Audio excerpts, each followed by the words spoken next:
Rain fell hard that night, sharp and cold, cutting through the silence of an empty highway.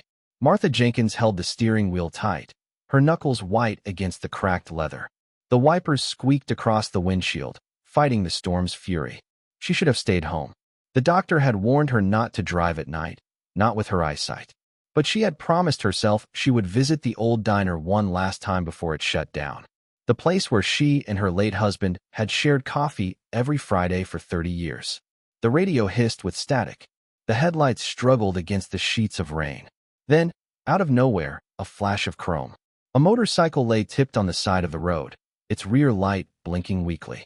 A man stood beside it, drenched, kicking the flat tire with frustration. Martha's instinct said, "Keep driving." But something deeper, the voice of the woman she used to be, whispered, "Stop." She slowed the car and rolled down the window. "You all right, son?" The man turned. His face was half hidden under his helmet, rain dripping from the chin guard. His voice was rough.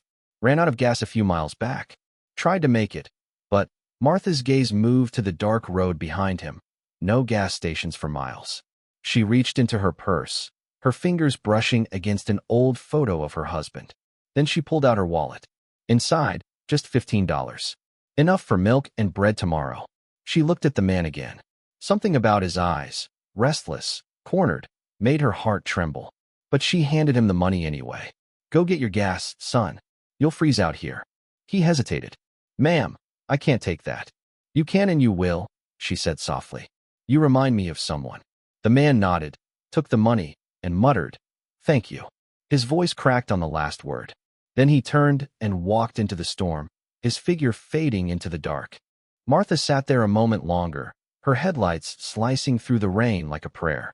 Something about that moment felt unfinished, like a sentence missing its last word. When she finally drove off, she did not see the flashing police lights half a mile behind the trees. She did not see the broken car on the other side of the highway, the one with the shattered windshield. All she saw was the empty road ahead, and the faint hope that maybe, just maybe, kindness still meant something in this world. But hope has a cruel sense of timing. The next morning, at exactly 8:43 a.m., someone knocked on her door. 3 sharp knocks, official, deliberate. When she opened it, 2 officers stood there, their faces unreadable. "Ma'am," one said, "we need to ask you a few questions about a biker you met last night." Martha's heart froze. Did something happen? The officer exchanged a glance with his partner. "Yes, ma'am. He is wanted for vehicular manslaughter. Witnesses say you gave him money and helped him flee." Her knees weakened. "That is not true. I only helped him because he..." "Ma'am," the officer interrupted, pulling out his notepad. "We just need you to come with us." Rain started again, light but steady, tapping on her porch roof. Martha looked at the sky and whispered, "Dear Lord, what have I done?" Inside, on her table, lay the empty wallet and the faded photograph of her husband smiling beside his motorcycle, taken 50 years ago. The morning sun was hidden behind a wall of gray clouds when Martha turned on her small kitchen TV. The coffee pot hissed, releasing the only warmth in the room. She wanted noise, something to distract her from the echo of last night's storm. A cheerful news anchor's voice filled the air. "Breaking news this morning. A hit-and-run on Route 17 left 1 man hospitalized and another on the run. Police say the suspect fled the scene on a black Harley-Davidson around 8 p.m. Martha froze, her hand hovering above the coffee cup. The image on the screen changed to a grainy photo of a man in a leather jacket. Jack Doyle.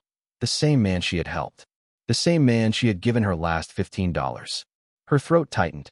She turned up the volume. Witnesses say the suspect stopped less than a mile away to refuel before vanishing. Authorities believe someone in the area may have assisted him, knowingly or not. The anchor's tone sharpened, feeding the drama. Police are urging anyone who might have helped the suspect to come forward immediately. Martha sank into her chair. Her heart pounded so hard she could feel it in her ears. Knowingly or not. Those words pierced through her like cold iron. Before she could even gather her thoughts, a knock rattled the door. 3 hard knocks that carried authority. When she opened it, 2 uniformed officers stood outside. Their raincoats dripped onto her doormat. "Mrs. Jenkins?" one asked. "Yes," she whispered. "I'm Detective Hale. This is Officer Peters. We'd like to ask you a few questions." Her mouth went dry. "Is this about that man on the news?" The detective's eyes flicked to his notebook. So you've seen it. I saw him last night, she admitted. His bike broke down. He looked cold, desperate. I just gave him some money for gas. Did he tell you where he was going? No. He barely spoke. He looked frightened. Did he mention the accident? Martha shook her head quickly. No. I had no idea. He said nothing about it. Detective Hale sighed, studying her like someone trying to see through glass. Mrs. Jenkins, witnesses place you near the scene. There's a receipt from a gas station with your fingerprints on it. The same one where the suspect refueled. Her breath caught. Fingerprints? But I only gave him the cash. Did you handle anything else? His wallet, his phone. Martha searched her memory, desperate to rewind the moment. He dropped his wallet when he took the money. I picked it up, gave it back. That's all. The officer's pen scratched against the page. The sound sliced through the silence. I was trying to help, Martha said, her voice trembling. I didn't know he'd done anything wrong. The detective nodded slowly. We understand. Still, you'll need to come with us. Just some questions downtown. Her heart sank. Am I under arrest? Not yet, he replied, with a tone that offered no comfort. She grabbed her coat, her hands shaking. The moment she stepped outside, she saw the neighbors watching from their porches. Curtains moved. Shadows shifted. The small town of Willow Creek thrived on gossip, and this was the kind of story it loved to chew on. As the police car pulled away, Martha stared out the window at the familiar streets. The bakery where she used to volunteer. The church that now seemed too far from mercy. She could almost hear the whispers already starting. At the station, she sat beneath a buzzing fluorescent light. The air smelled like paper and sweat. A young officer typed her statement while glancing at her with a mixture of suspicion and pity. So, he said, you gave him $15? Yes. Was that all? Yes. Why? The question lingered longer than it should have. Because, she said finally, it looked like he needed help. The officer smirked slightly. You sure you didn't recognize him from somewhere? There's talk he's tied to a biker gang. Iron Brotherhood. Dangerous crowd. She blinked, confused. A gang? No. He was just lost. Hours passed before they released her. When she returned home, her mailbox was stuffed with folded newspapers. Neighbors had been dropping them off, pretending to inform her. The headline screamed, Elderly woman aids hit-and-run suspect. Police investigate connection. Her name wasn't printed yet, but she knew it was only a matter of time. Inside her small living room, Martha sank into her armchair and stared at the photo of her husband again. I only wanted to help, she whispered. Why does kindness always turn into punishment? The wind outside howled through the trees, as if echoing her question back with no answer. In another part of town, in a dimly lit garage, Jack Doyle watched the same news broadcast. His hands shook as he turned up the volume. When he saw Martha's image caught briefly by a passing camera, he whispered, What have I done? And as the screen flickered, a faint blue light glowed behind him. The reflection of police sirens, growing closer. The metal chair was colder than she expected. It squeaked every time Martha shifted, and the sound made her flinch. The walls of the interrogation room were bare, painted a color that felt like absence. Not white, not gray, just empty. A single bulb hummed above her head, flickering as if it, too, was uneasy about what was happening. Detective Hale entered first, followed by Officer Peters, both holding files thick enough to look damning. They sat across from her, their badges glinting under the harsh light. Mrs. Jenkins, Hale began, his voice steady but heavy with authority. We appreciate you coming in voluntarily, but we need to clarify a few details about your interaction with Mr. Jack Doyle. Martha's fingers clutched her handkerchief. I already told you everything. He said he ran out of gas. I gave him some money and left. Hale slid a photograph across the table, a picture of Jack Doyle's wallet. Your fingerprints are on this. She blinked. He dropped it. I picked it up. He flipped to another photo, a gas station receipt. And on this, too. Her mouth opened, but no words came out. I do not understand how, Mrs. Jenkins, Peters interrupted, tapping the photo. This receipt was printed minutes before the crash was reported. Doyle refueled and fled. You funded that escape. The room fell silent except for the faint hum of the light above. Martha could hear her own pulse pounding in her ears. I had no idea, she said quietly. I did not know he had done anything wrong. Hale leaned forward. Do you often give strangers money? Not often, she whispered. Then why last night? Because he looked lost. Because it was raining. Because he reminded me of my husband when he was younger. The detective's pen paused mid-note. Your husband rode a motorcycle? Yes, she said, her voice softening for the first time. He used to ride every weekend. We could barely afford gas back then. People helped us when they did not have to. I thought I was doing the same. Hale looked at her for a long moment, expression unreadable. Then he stood and walked to the corner of the room, arms crossed. Mrs. Jenkins, intent matters. You may not have known, but your actions allowed a fugitive to escape. The law sees that as aiding. Her throat tightened. But I am not a criminal. We are not saying you are, Peters said, though his tone carried doubt. We are saying you might have become part of something bigger than you realize. The door opened, and another officer stepped in, whispering something to Hale. He nodded slightly, then turned back to Martha. We spoke to the gas station clerk. He remembers seeing you hand him the cash. You told him to hurry, that it was getting cold. I was trying to be kind, she said, her voice breaking. Hale sighed. Sometimes kindness blinds people. Do you know anything about the Iron Brotherhood? No, it is a biker gang. Dangerous. Doyle is part of it. They run illegal transport between states. Drugs, stolen cars, weapons. You might have just funded one of their runs. Her heart stopped for a moment. That cannot be true. Hale leaned closer. Then help us prove it. Did he mention any names? Any place he was headed? She shook her head violently. No. He said nothing. I swear on my husband's grave, I do not know this man. The detective's eyes softened slightly. He closed the file, his tone lowering. Mrs. Jenkins, I believe you meant no harm. But the court will not care about intentions. Evidence is evidence. Tears welled up in her eyes. Then what happens now? For now, he said, you are free to go, but you will be summoned soon. Keep your phone nearby. When she stood, her knees almost gave out. The officers exchanged a glance, but said nothing. As she stepped outside, the station's hallway felt endless, filled with muffled voices, ringing phones, and the smell of stale coffee. The moment she pushed open the glass door, the world outside had already changed. A few townsfolk were waiting near the steps, pretending to pass by. One of them, Mrs. Porter from across the street, whispered loudly enough for her to hear, "That's her. The one who helped the biker." Another voice answered, "Always thought she was too quiet to be normal." Martha kept her head down, clutching her bag, moving as fast as her fragile legs could carry her. By the time she reached home, the gossip had spread faster than truth ever could. Someone had drawn a crude symbol on her fence, a circle with a line through it. A warning, or a mockery.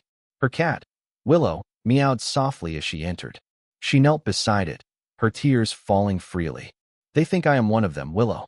They think I did something terrible. Outside, the sun dipped below the horizon, leaving the town in a gray half-light.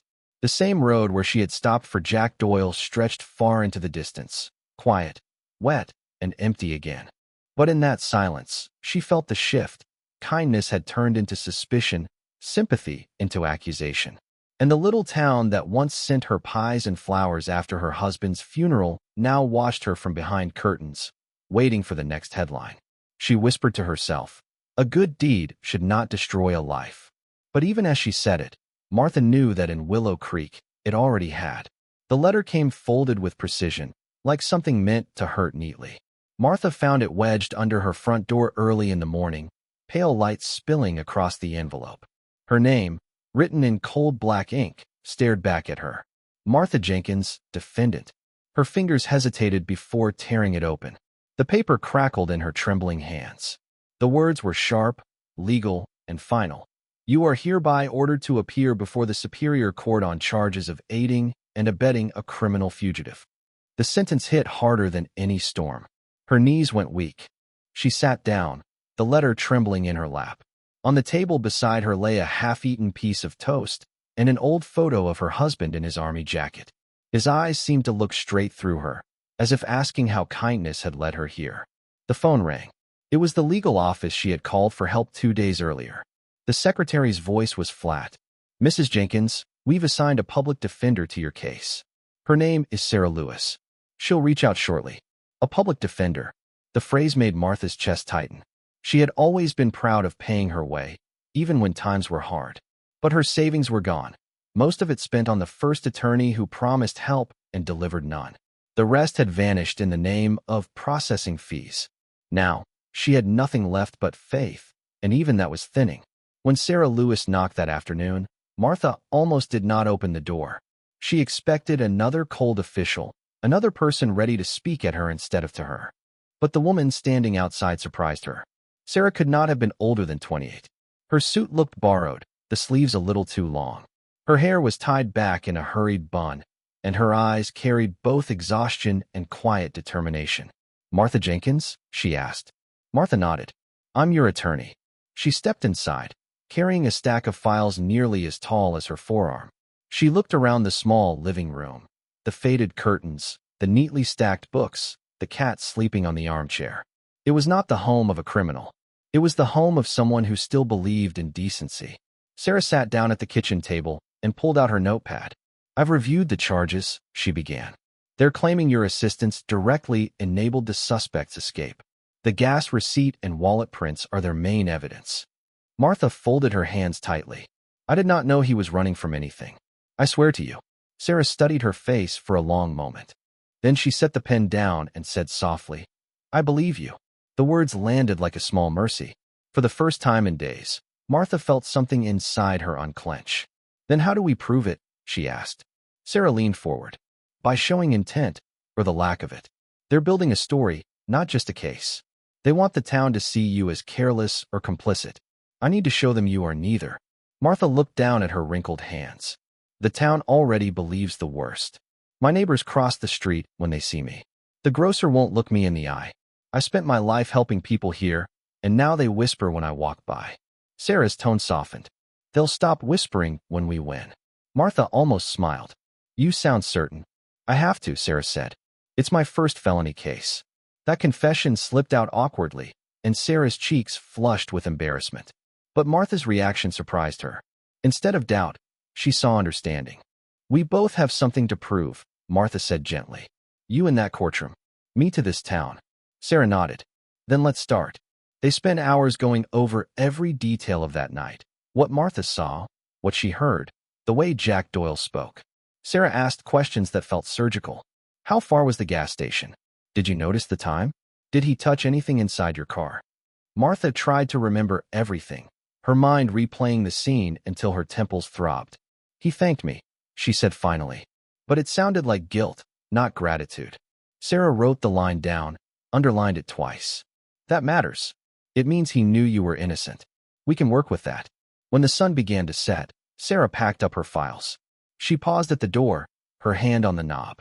"Martha, I know how this looks, but something about your case feels off. Too many convenient details. Too fast a response from the police. Someone wanted this open and shut." Martha frowned. "Why would anyone want that?"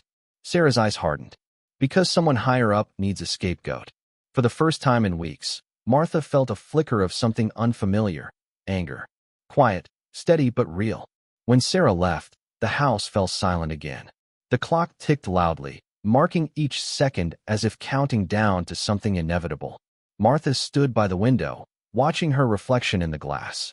Her face was lined, weary, but her eyes, they had not gone dim yet. Outside, two boys rode past on bicycles, pointing at her mailbox. One of them laughed. The other whispered something she could not hear. But Martha did not turn away this time. She kept watching until they disappeared. Somewhere deep inside, beneath fear and exhaustion, a new strength was forming, one she did not recognize, but one that had been waiting for years to wake up. The next morning, she ironed her dress and placed the court letter in her bag. Her trial was weeks away, but she would be ready. The world had already made up its mind about her. Now it was her turn to speak. The courthouse smelled faintly of polish and old paper. The air was too still, too clean, like the world outside had been shut out so judgment could echo more clearly within. Martha Jenkins sat at the defense table, her back straight, her hands clasped so tightly that her knuckles had turned white. Her trembling had stopped days ago. Now she was simply exhausted, like someone who had cried until there were no tears left.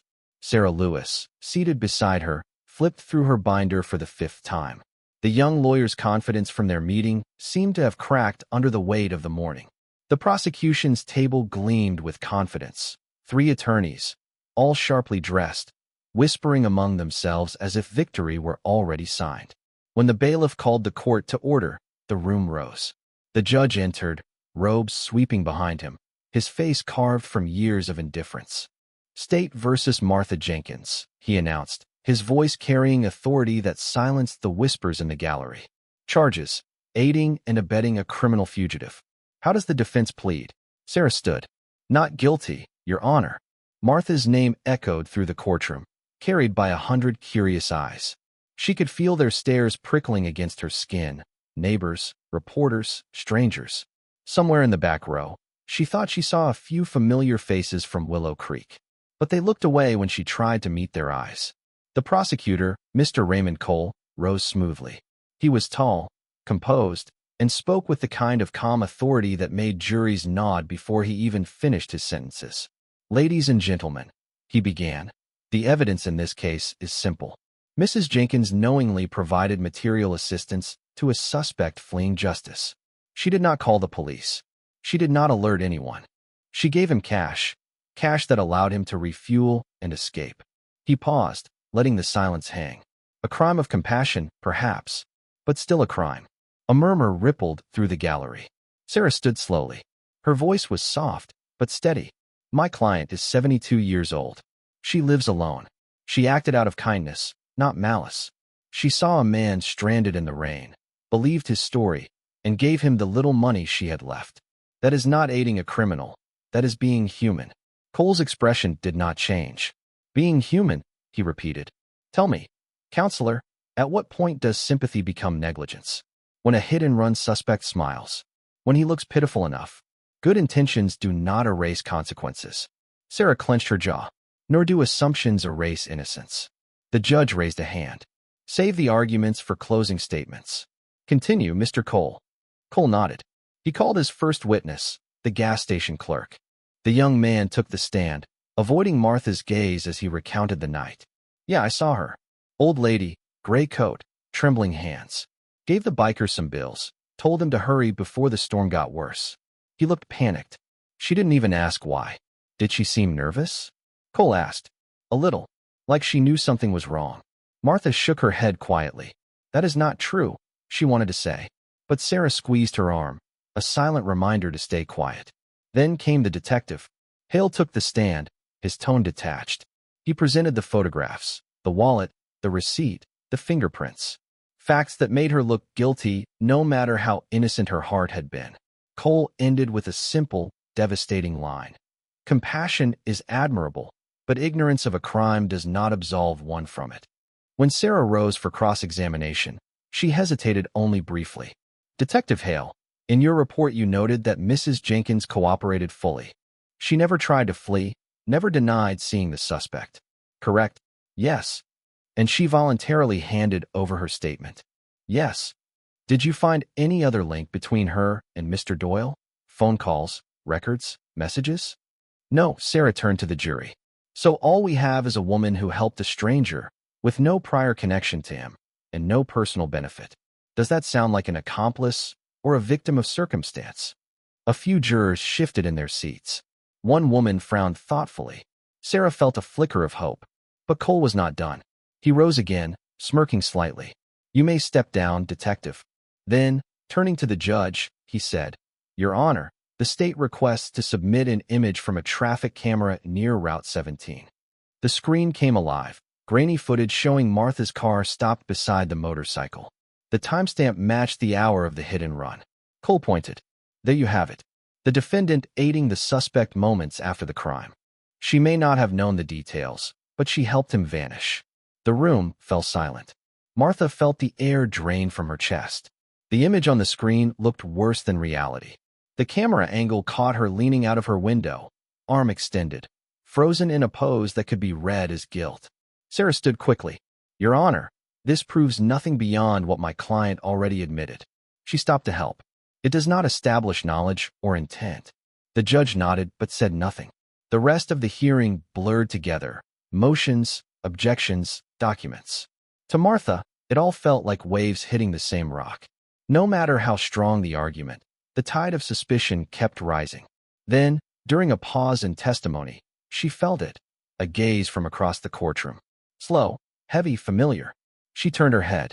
At the far end of the gallery, behind a column, sat a man in a worn leather jacket. His hair was longer now, his face shadowed by guilt and exhaustion. But she knew him instantly. Jack Doyle. Their eyes met for a brief second before he looked away. Her heart raced. He was alive. He was here. Sarah noticed her shift and whispered, "What is it?" Martha's voice barely escaped her throat. "The man. He is here." Sarah glanced around, but saw nothing. Jack had already leaned back into the shadows, vanishing among the crowd. The rest of the day passed in a haze.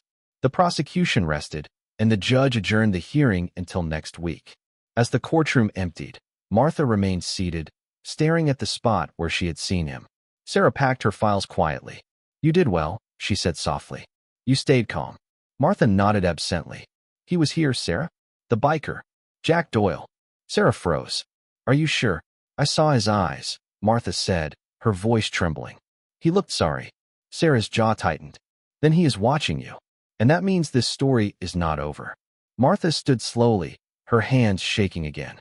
Outside, thunder rumbled across the sky, distant but coming closer, like truth itself, rolling toward them one storm at a time. The courthouse corridors still echoed in Sarah's mind as she sat in her small office that night. The hum of the overhead light and the rhythmic tapping of rain on the window filled the silence.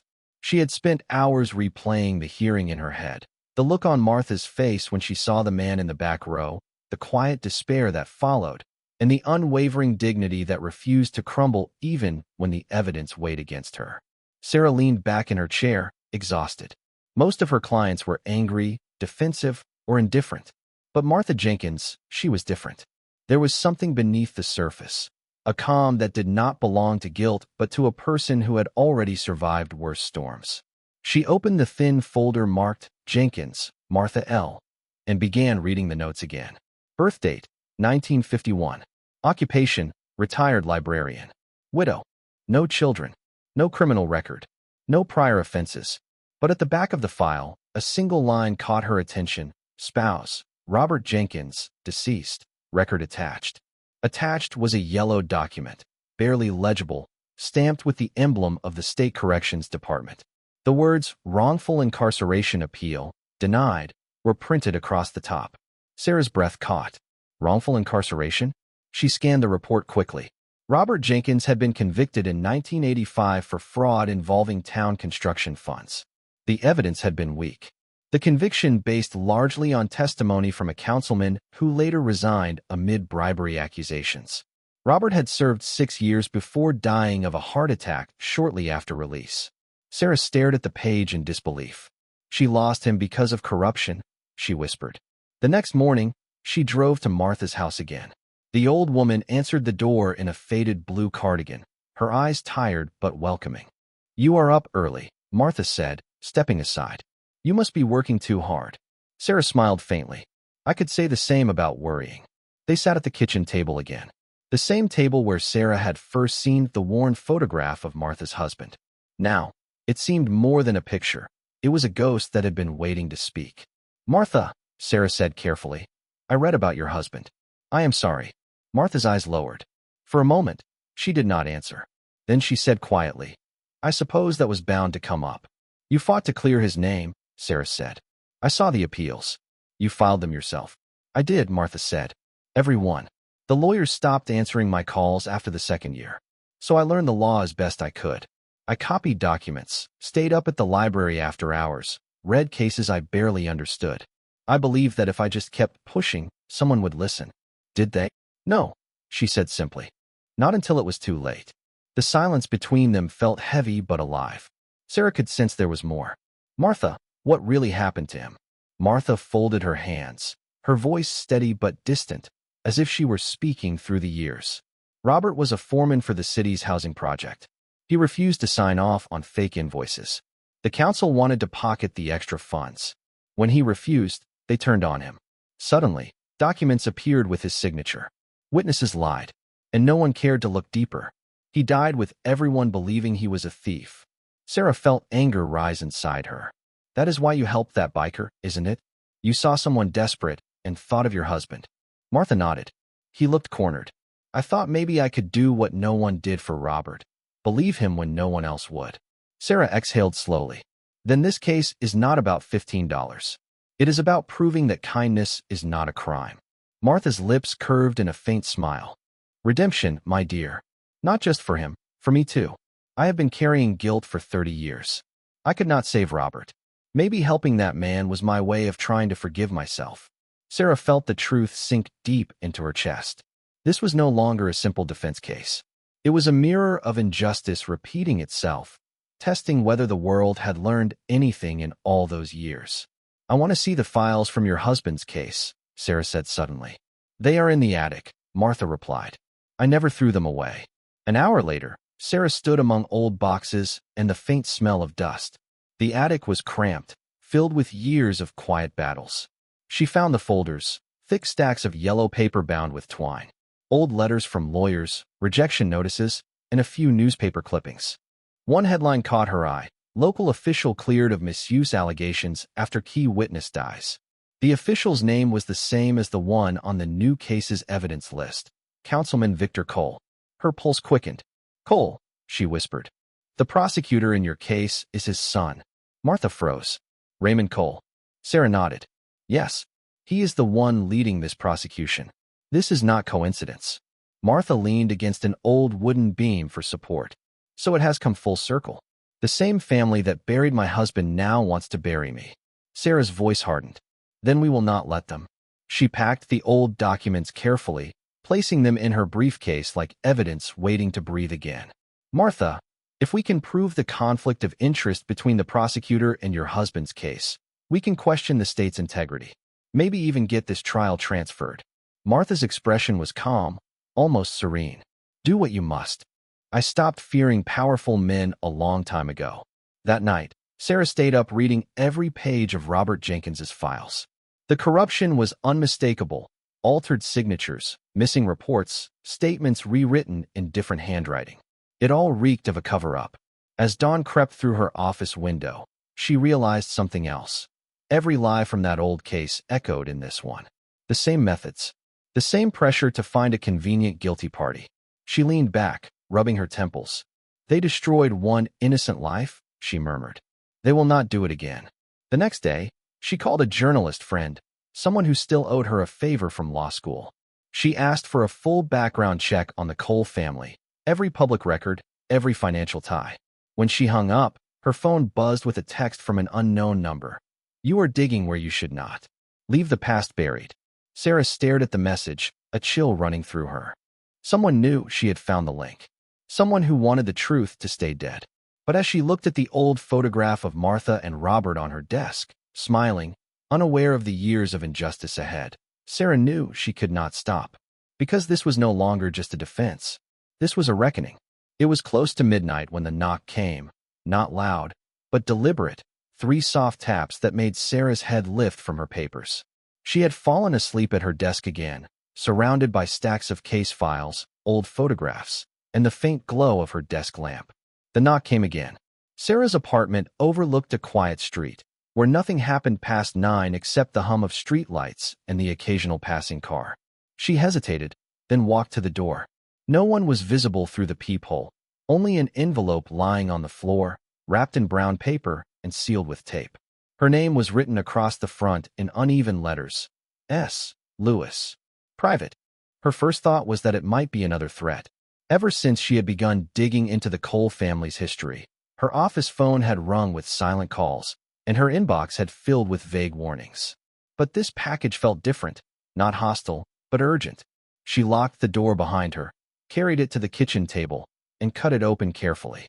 Inside was a small flash drive, no note, no return address.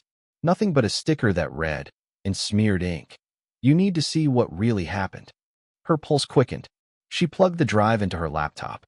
A single file appeared, 17_route footage.mp4. For a moment, the screen stayed black, then static, then motion. The camera feed jolted to life, grainy and shaky, as if recorded from a body-mounted device. A voice came through, a man's, rough and tired.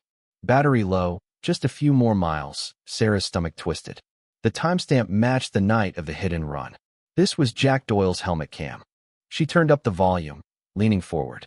The video showed Doyle riding fast through the rain. Wind roared through the mic. His breathing was heavy, panicked. Then, up ahead, headlights.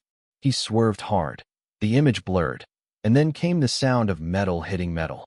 The screen went dark. Then the feed flickered back on. The bike was on its side. Jack was lying on the ground, groaning.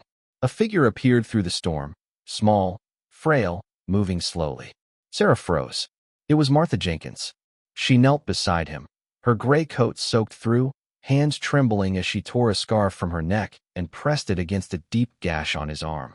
"You're bleeding," Martha said, her voice breaking. "You need to stay still." Jack tried to speak, but coughed instead. I did not mean to hit him. The car, it came out of nowhere." "I do not care what happened," she said, her voice shaking but firm. "You are not dying on this road." The video showed her looking around frantically.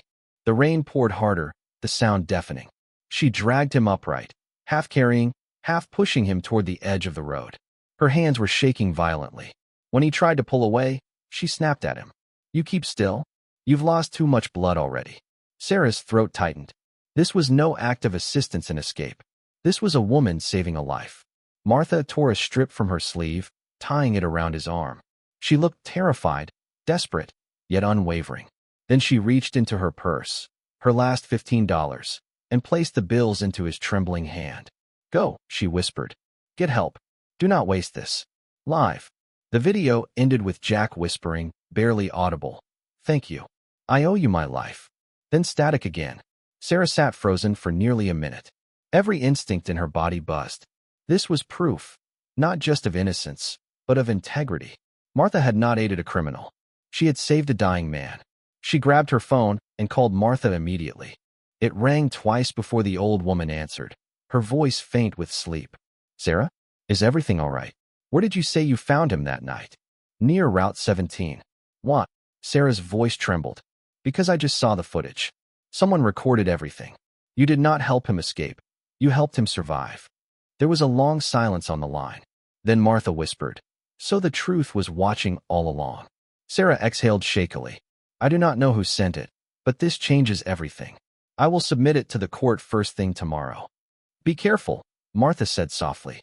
"Whoever hid it for this long may not want it found." Sarah stayed up the rest of the night backing up the file, copying it onto 3 drives, uploading it to cloud storage, emailing one to herself.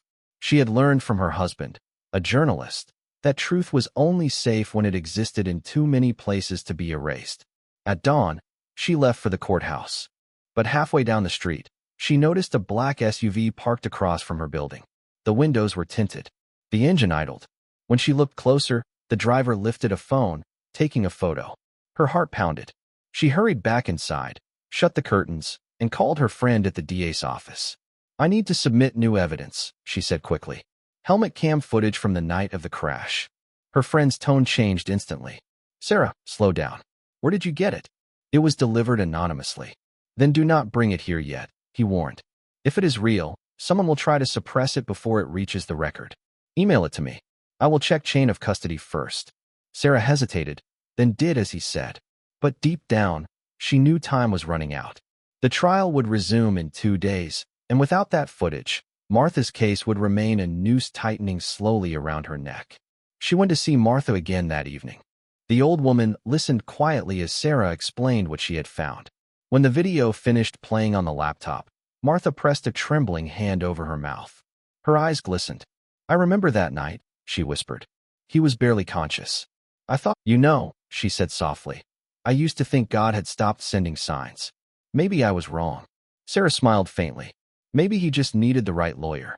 The clock struck midnight. The storm grew louder. Somewhere in the distance, the hum of a motorcycle echoed through the night. Faint, fleeting, but unmistakable. Jack Doyle was out there, and someone wanted the truth hidden before he could speak it. The morning of the hearing felt lighter than the others. For the first time in weeks, Sarah drove to the courthouse with something close to hope burning in her chest. The flash drive lay inside a small case on the passenger seat, labeled neatly in her handwriting. Exhibit A, helmet cam footage. It was their miracle, their redemption.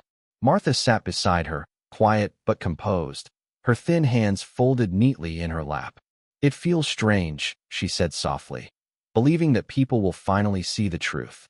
They will, Sarah replied. Today ends the lies. The courthouse was already buzzing when they arrived.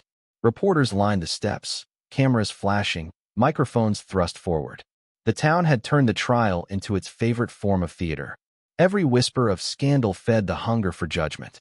Sarah guided Martha through the crowd, clutching the evidence bag tightly. Inside the courtroom, she arranged her notes, checked her laptop, and exhaled. It was all there. The footage was ready to play. Undeniable proof that Martha had not aided a criminal, but saved a dying man. When the judge entered and the hearing resumed, the prosecution went first. Raymond Cole was colder than usual, his confidence almost smug. Your Honor, he began, the state has no further evidence to submit, but we maintain that the defendant's intent was clear. She enabled the suspect's flight. Aiding a criminal, regardless of motive, remains aiding. Sarah stood when he finished, her heartbeat pounding in her throat. Your Honor, the defense has obtained new evidence that changes the entire foundation of this case. We have video footage directly from the suspect's helmet, footage proving my client acted not as an accomplice, but as a good Samaritan. A stir rippled through the courtroom. Cole raised an eyebrow. Video footage? From where, counsel? It was delivered anonymously, Sarah replied. But the metadata, timestamp, and location matched the night of the crash exactly. The judge nodded. Very well. Let us see it. Sarah turned to open her briefcase, but froze. The case was unzipped. The flash drive was gone. Her blood ran cold. She checked again, frantically pulling out every file, every folder, every envelope. Nothing. Her laptop screen blinked open to a system error message. Files corrupted. Directory missing. No, she whispered. No, this cannot be happening. Martha leaned forward, eyes wide. Sarah? Sarah's hands shook as she searched again, knowing it was useless. She could still smell the faint trace of motor oil and smoke on the handle of her car keys. Someone had been inside. Cole's voice cut through the silence, deceptively calm. Is there a problem, counsel? Sarah looked up, her face pale. Your Honor, the evidence was stolen. The courtroom erupted into murmurs. The judge struck his gavel sharply. Order. Miss Lewis, are you saying you brought unsecured evidence? I locked it in my vehicle. Someone broke in. Cole smiled faintly. That is unfortunate. But without authentication or chain of custody, even if you retrieve it, the court cannot accept such material. Martha's head bowed. The faint hope she had clung to for days slipped away like breath in winter air. The murmurs grew louder, pity, disbelief, and quiet satisfaction from those who had already decided she was guilty. The judge sighed. Unless the defense can produce verifiable evidence, the hearing proceeds as scheduled. Sarah sat down heavily, her pulse thundering in her ears. Every plan, every late night, every risk, gone in an instant. Martha whispered, It is happening again, Sarah. Just like Robert. Sarah swallowed hard. Not this time. I will find it. But even as she said it, she saw movement at the back of the courtroom. A man standing in the shadows, head bowed, leather jacket dark with rain. Jack Doyle. He looked thinner now, haunted, as if the weight of guilt had carved lines into his face. Their eyes met for the first time without glass or distance between them. He raised one hand slightly, a silent acknowledgement. Then he turned and walked out before anyone else could notice. Sarah stood abruptly, but the bailiff stopped her. Court's still in session, counselor. She sank back into her chair, watching the door close behind him. Whatever truth Jack carried was his alone now, and without that video, his word might be the only weapon left to save Martha Jenkins. Outside, thunder rumbled again, low and warning, as if the storm had been waiting for this betrayal all along. The next morning, the courthouse felt different, heavier, quieter, as if it already knew something was about to break. The crowd that once gathered for spectacle now lingered in uneasy silence. Even the reporters whispered instead of shouted. Sarah sat beside Martha at the defense table, exhausted from another sleepless night. She had spent the hours combing through backups, police contacts, anything that could help her recover the stolen footage. Nothing. Whoever had taken it knew exactly what they were doing. The bailiff called the session to order. All rise. Martha stood slowly, clutching the edge of the table for balance. Her face was pale, but her eyes were dry, calm, as if she had already accepted whatever judgment the world decided to hand her. Judge Hamlin entered, scanning the room. "The defense may proceed," he said. Sarah rose. "Your Honor, before we begin, my client wishes to make a brief statement." But before she could finish, the doors at the back of the courtroom swung open. The noise cracked through the silence like a thunderclap. Heads turned. A man walked in, tall, broad-shouldered, with a weathered leather jacket and a scar down one cheek. "Jack Doyle." Gasps rippled through the courtroom. He walked straight down the aisle, ignoring the murmurs, his boots echoing against the floor. Two uniformed officers stepped forward, but he raised his hands calmly. "I am here to surrender," he said, his voice steady. Martha's breath caught. Sarah froze in disbelief. The judge leaned forward. "State your name." "Jack Doyle," he said. "I am the man you have been looking for." "Mr. Doyle," the judge said cautiously, "you understand that anything you say here can and will be used against you." Jack nodded. "That is fine. I came to tell the truth." Sarah's pulse quickened. "Your Honor, if I may," but Jack had already stepped into the witness box, eyes locked on Martha. "She did not help me escape," he began, his voice hoarse. "She saved my life. I hit a car that night. The other driver ran. I lost control, hit the guardrail. My arm was torn open. I was bleeding out on the road when she stopped. She tied the wound, gave me her scarf, her money. I told her I was fine, but she refused to leave me there." Martha's lips trembled. Jack looked at the jury, then back at the judge. "You think she's an accomplice?" "She is the only reason I am still breathing." I panicked. I took the money, went for help, but I was scared. When I saw the police at the station, I ran. Not from guilt, from fear. I knew no one would believe me. The courtroom erupted with whispers. Sarah's heart raced. This was it, the moment that could change everything. But then came the sound, a low, rumbling growl that made the windows vibrate. Engines. Many of them. The bailiff rushed to the door, confused. Outside, through the high courtroom windows, dark shapes moved. Motorcycles, dozens of them, rolling into the courthouse courtyard like a slow, thunderous tide. The judge pounded his gavel. "What in God's name is that noise?" Jack turned toward the door, a faint, weary smile crossing his face. "They are here for her." The doors opened again. Men and women in leather jackets filed in, bikers, 50 strong, silent, standing shoulder to shoulder at the back of the courtroom. But there was no hostility in their eyes, only solemn respect. Their jackets bore the same insignia, Iron Brotherhood Veterans Chapter. One of them stepped forward, an older man with gray in his beard. "Your Honor," he said quietly, "we are veterans. Years ago, Mrs. Jenkins ran a diner near Route 9. She used to serve us for free when we had nowhere to go. She helped bury one of ours when his family could not afford it. She never asked for anything back." He turned toward Martha, eyes softening. "We heard she was in trouble. We came to stand with her." The courtroom went silent. Even the judge seemed speechless. Sarah looked around the room, rows of hardened faces, men and women who had seen war, now standing for an elderly widow. Martha's hand covered her mouth as tears filled her eyes. For the first time since this nightmare began, she did not feel alone. Jack lowered his head. "I told them what she did. They rode all night to be here." The judge leaned back slowly. "This court will reconvene tomorrow morning. Mr. Doyle, you will remain in custody until then.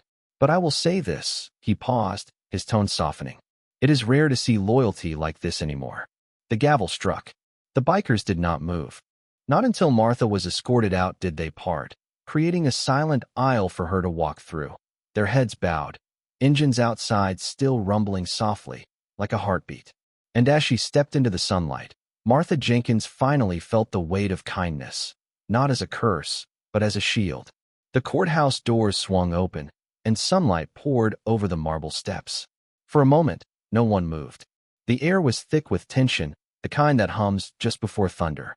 Then came the sound, low, powerful, unified, the rumble of engines. 49 motorcycles lined the street, their chrome glinting in the afternoon light. Each rider wore the same insignia stitched into their leather jackets, Iron Brotherhood Veterans Chapter. They stood beside their bikes like sentinels, their engines idling in rhythm, filling the air with a deep, steady vibration. Reporters scrambled for footage. Pedestrians stopped to stare.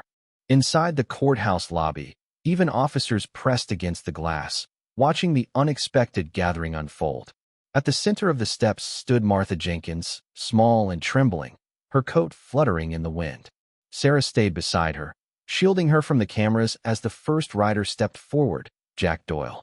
He had traded the haunted look for something steadier, though the pain in his eyes had not vanished. His hands were cuffed, his jacket worn, but his posture was unshaken. "Your Honor," he called toward the open doors where Judge Hanlon had paused, looking down from the landing. They deserved to be heard too. The judge hesitated, clearly torn between law and something older, something moral. Finally, he nodded once. "Make it quick, Mr. Doyle." Jack turned to Martha, then to the crowd. His voice, when it came, carried over the engines and wind. 30 years ago, this woman ran a small roadside diner off Route 9. We were just kids back then, soldiers, most of us fresh out of combat, broke, half lost, trying to figure out who we were without a uniform. She'd let us eat, even when we couldn't pay. Sometimes she'd sneak sandwiches into our saddlebags before we left. Said no soldier should go hungry in her town. A murmur rippled through the crowd. Martha's eyes widened. She had not realized anyone had remembered. Jack continued, his voice thickening. "Back then, I was just another angry veteran with nowhere to go. One night, I came into her diner ready to give up. She gave me food, talked to me like I still mattered, told me to ride towards something, not away from it. I joined this brotherhood because of her, because she made me believe we could still do something good." The bikers nodded, their faces hard but their eyes shining with emotion. One of them lifted a small flag, faded, frayed at the edges, with the diner's old logo printed on it. Martha's Place. Jack's voice wavered. "When I crashed that night, I thought I was done. But she was there again, like she always was, saving another broken man. And now they're calling her a criminal for it." Reporters surged forward, microphones thrust into the air. "Is it true she's the same woman from Route 9? Did she fund your gang? What is the Iron Brotherhood's role here?" Jack ignored them. He turned to Martha. "We owe you, ma'am. Every one of us. You fed us when the world forgot us. And we're not about to let it happen again." Sarah watched as tears ran down Martha's cheeks. She had no words. She simply reached out and touched Jack's arm, her frail hand steady against the worn leather of his sleeve. Judge Hamlin stepped out onto the landing. His stern expression had softened. "This is not a rally," he said. "But the court acknowledges this testimony. The defense will have the opportunity to present new evidence once verified." The crowd erupted in applause, half in defiance, half in relief. The bikers revved their engines as one, a sound so deep it shook the courthouse steps. Sarah leaned close to Martha. "They remember everything you did." Martha shook her head, still in disbelief. "I was just trying to help. That is what makes it matter," Sarah said. Jack turned once more to the reporters. "She didn't ask for this attention. None of us came for noise. We came for justice. And we won't leave until it's done." The riders answered with another roar of their engines, a wall of sound that rolled through the city like thunder. Martha stood in the middle of it all, her frail frame surrounded by the men and women she had once fed, now grown older, tougher, carrying her memory like a medal. For the first time in a long time, she did not feel accused. She felt seen. And as the engines quieted, Jack looked at her with gratitude that words could never hold. "You saved us then," he said softly. "Now it's our turn." The final hearing began under a sky heavy with rain. Every seat in the courtroom was filled, reporters, veterans, townsfolk, even strangers who had heard her story on the morning news. The world had come to watch an ending, though none knew which kind. Sarah stood tall, her voice clear and unwavering. "Your Honor, the defense submits recovered metadata and sworn testimony from Jack Doyle, proving Mrs. Jenkins acted out of compassion, not conspiracy. Furthermore, we present evidence that the hit-and-run cover-up was orchestrated by Officer Leonard Price, the very man who led the original investigation." A gasp spread through the room. Cole's face drained of color. Sarah lifted another document. Bank records show that Price received unreported payments from the same counsel fund his department was investigating. The same pattern that destroyed Robert Jenkins 30 years ago. The judge's gavel struck once, sharp and echoing. "Officer Price will be taken into custody." The courtroom erupted. Cameras flashed, reporters shouted questions, and Martha sat frozen as it all unfolded. The lies, the ruin, the truth finally dragging itself into the light. Jack Doyle stood beside the bailiff, his head bowed. "I told you I'd make it right," he whispered to her. The jury filed out for deliberation, though the verdict already felt written in the air. Minutes later, they returned. The foreman's voice trembled as he read, "On all counts of aiding and abetting, we find the defendant not guilty." Applause thundered through the courtroom. Some wept, others cheered. Sarah leaned against the table, tears slipping down her face. Martha did not move at first. She simply stared ahead, as though the words needed time to reach her heart. Then, slowly, she exhaled, the kind of breath that feels like freedom. Judge Hanlon looked down at her. "Mrs. Jenkins, your name is cleared. You are free to go." Martha rose shakily. Sarah caught her arm, steadying her. As they turned toward the doors, flashbulbs exploded, capturing the image that would circle the country. An old woman, frail but undefeated, walking past her accusers with quiet grace. By evening, headlines spread across every screen. $15 act of kindness restores faith in justice. Elderly widow vindicated. Officer arrested in cover-up scandal. And somewhere in the crowd outside, 49 engines roared to life again, not in defiance, but in celebration. Morning sunlight poured through the thin curtains of Martha's house. For the first time in years, she had slept deeply, dreamlessly. The ticking of the clock was no longer heavy. Then came the sound, a deep rumble growing louder, steady and familiar. She rose slowly, went to the window, and pulled the curtain aside. 49 motorcycles lined the street. Their engines idled like a hymn. The riders stood in formation, each holding something: baskets of food, envelopes, flowers, folded flags. Sarah's car pulled up moments later, and she ran to the porch just as Martha opened the door. The morning air smelled of fuel and rain, but it carried something gentler too: belonging. Jack stepped forward first, his expression solemn but peaceful.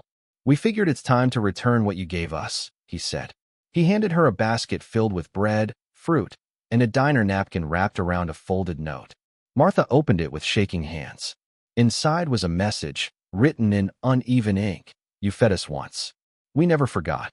Beneath it, 49 signatures. One by one, the riders approached. Some pressed her hand, some hugged her, some simply nodded with tears in their eyes. Each left an envelope on her porch. Donations, small and large, enough to rebuild the diner she once owned, enough to make her house warm again. When it was Sarah's turn, she smiled through her tears. "You see, Martha, the world remembers goodness longer than cruelty." Martha looked out over the sea of leather jackets and weathered faces. "I only did what anyone should," she whispered. Jack shook his head gently. "No, ma'am. You did what most never would." The bikers mounted their bikes again, one after another. As their engines came alive, the sound rolled through Willow Creek like thunder announcing something sacred. Martha stood on her porch, clutching the note to her chest. Her eyes filled, but this time, the tears were not of sorrow. They were of arrival, the feeling of being seen, of finally belonging to something larger than pain. As the last rider saluted and drove away, Sarah turned to her. "What will you do now?" Martha smiled faintly. "Maybe make breakfast for whoever's hungry." She looked up at the sky, soft blue, clear of storm, and whispered to herself, "Robert, I think we're finally free." And for the first time in decades, the quiet felt kind.